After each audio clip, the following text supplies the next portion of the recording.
Hi అండి, welcome to my channel. నేను మీ కవితని. Please do subscribe, like and share. ఈరోజు నేను చెప్పబోయేది కాకరకాయ వెల్లుల్లి కారం.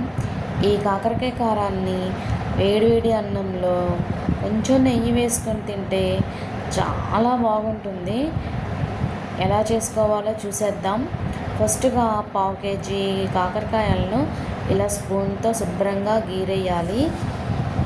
కొంతమంది చేదుగా ఉంటేనే తింటారు, గీరకుండా అలా వేసేసుకోవచ్చు. సో తినని వాళ్ళు ఇలా గీరేసుకొని శుభ్రంగా కడిగి ఇలా 2-3 సార్లు శుభ్రంగా కాకరకాయలను కడిగేయాలి. మళ్ళీ ఇంకోసారి ఫ్రెష్ వాటర్ తీసుకొని కాకరకాయ ముక్కలన్నీ మంచిగా కడగాలి. అదంతా గీరేసిందంతా పోయిన తర్వాత వాటర్ బంద్ చేసి కొంచెం పసుపు, కొంచెం సాల్ట్ వేసి కాకరకాయకు మొత్తం మంచిగా పట్టేలా బాగా రుద్దాలి.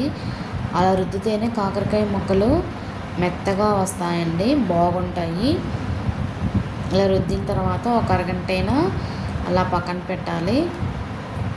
ఇప్పుడు కాకరకాయ కారం, వెల్లుల్లి కారం కోసం స్టవ్ మీద ప్యాన్ పెట్టి 1 టేబుల్ స్పూన్ పల్లి, కొంచెం కొబ్బరి ముక్కలు, ఎండు కొబ్బరి ముక్కలు, 1/2 టేబుల్ స్పూన్ జీలకర్ర, 2 రెమ్మలు చింతపండు వేసుకోవాలి. ధనియాలు కూడా వేసుకోవచ్చండి. ధనియాలు కూడా దీంట్లోనే వేయించుకోవచ్చు. నా దగ్గర ధనియాల పొడి ఉందని వేయలేదు. ఇలా దోరగా వేగిన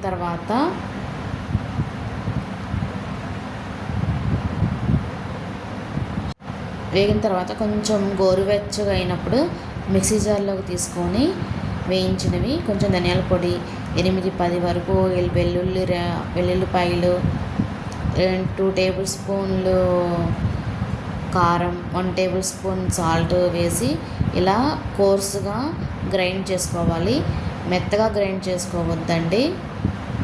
ఇప్పుడు కాకరకాయలను చూద్దాం. చూడండి, వాటర్ అన్నీ వచ్చేసాయి. అలా కాకరకాయలంతా వాటిలో నీరు మొత్తం పోయేలా గట్టిగా ఇలా పిసకాలి. వాటర్ పోయేంత వరకు ఇలా గట్టిగా అనాలి.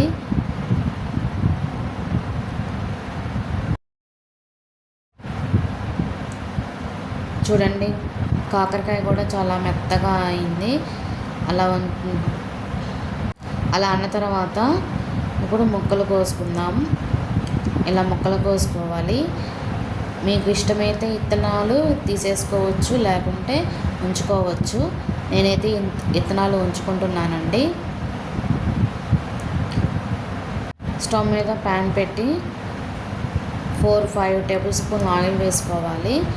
ఆయిల్ వేడయ్యాక కాకరకాయ ముక్కలను వేసేసుకోవాలి. ఇలా వేసుకొని దోరగా వేయించుకుంటూ ఉండాలి. 5 నిమిషాలకు ఒకసారైనా వేయించుకుంటూ ఉండాలండి, కలబెడుతూ ఉండాలి. లో ఫ్లేమ్తో వేయించుకుంటూ ఉండాలి. గోల్డెన్ కలర్ వచ్చిన తర్వాత ఇలా గోల్డెన్ కలర్లో రావాలండి. అలా అంతవరకు ఇలా లో ఫ్లేమ్తో వేయించుకుంటూ ఉండాలి. మూత పెడితే బాగా మగ్గుతాయి. చూడండి, కొంచెం బాగా గోల్డెన్ కలర్లో వచ్చాయి. ఇలా మగ్గుతూ ఉండాలి.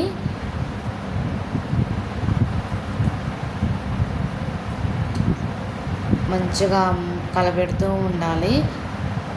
మీకు ఆయిల్ ఎక్కువైతే ఆయిల్ తీసేసుకోవచ్చు, లేకుంటే అలా ఉంచేసుకొని ఇంకా కారప్పొడి, కాకరకాయ కారప్పొడి చేసుకోవచ్చు.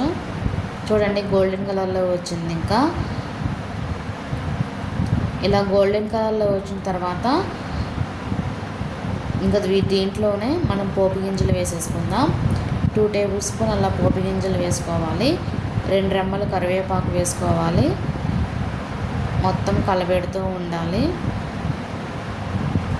కలబెట్టినాక మనం ముందుగా వెల్లుల్లి కారం పొడి చేసుకున్న పొడిని ఇలా వేసేసుకుందాం.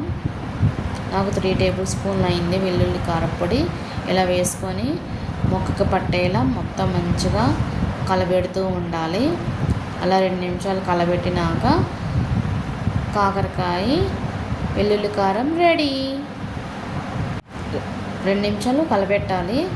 అలా కలబెట్టిన తర్వాత ఆయిల్ అనేది పైకి తేలుతూ ఉంటుంది.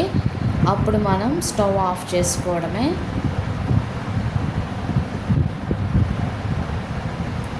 ఇలా నూనె పైకి తేలుతున్నప్పుడు స్టవ్ ఆపేసుకోవాలి.